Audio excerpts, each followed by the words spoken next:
AI fashion models, the good, the bad, the never ugly? Let's talk about it on Your Creative Brief.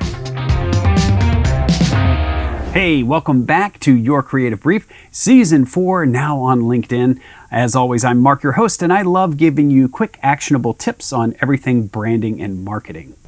So the takeaway for our episode today is that your brand really needs to establish guidelines on the why, when, and how to use AI, text-to-image or text-to-video media, both to have a positive impact and also to protect your brand. By now, I'm sure you've seen how the BBC and many other news outlets have covered how Vogue used an AI-generated model in 2 ads for Guess, and how the internet just went crazy. And so what I'm going to do is expand on this article a little bit today. The article talks about body image issues.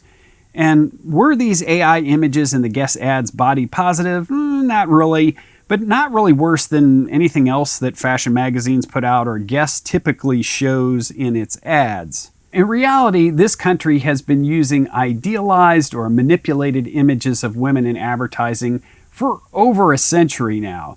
Think back to the 1950s when you had illustrators like Haddon Sundblom. They were doing these oil painting images of women. Or fast forward to the 1990s at the advent of Photoshop. Everything's been Photoshopped since then. This practice is not good, but it's not new. And also, in fact, if you think about products that you see, pretty much all of them are Photoshopped or even a completely digital 3D render. So if we really peel back the layers here of the outrage and get to the anxiety behind it, did a fashion model and a photographer and some assistants lose work with these Guess ads? They likely did, because that was the traditional setup. But one of the nagging questions that's underneath this is AI going to replace my job? Am I going to become obsolete, and when? And also on a daily basis, is any model or product or even a relative I'm talking to a deep fake or generated by AI? We're just more painfully aware of this than ever, and it's really unsettling. So let's start thinking about some next steps or practical application for you with this. And in full disclosure, I am a custom stock photographer for businesses and nonprofits, but not every organization has the budget for that or really needs that level of imagery. So I'm going to show you some really positive ways that I've been using AI text-to-image to provide real solutions. I created a campaign for recruiting pilot trainees, and it's hard enough to find stock media for pilot trainees, but I also wanted to include some diversity with this.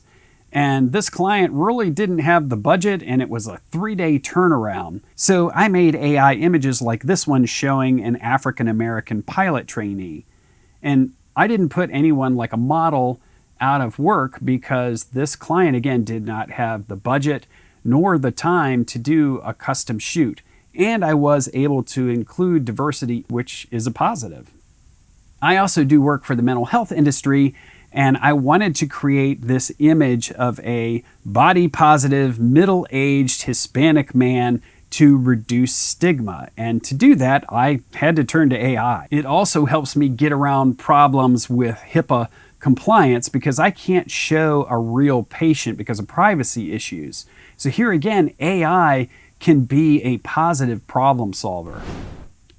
So AI really isn't your mortal enemy here, and in fact, it's here to stay.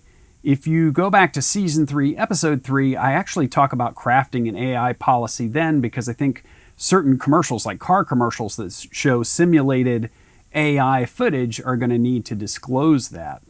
It's really important for your brand to nail down the why behind using AI and how and when. What situations would it make sense to use it in a positive way? It's also really crucial to think about the ethics behind it and how you're going to be transparent to your target and emerging audiences so you can keep that brand trust. So if you need help crafting an AI policy, I'd love to talk with you. That's going to do it for this episode. I'm Mark for Your Creative Brief.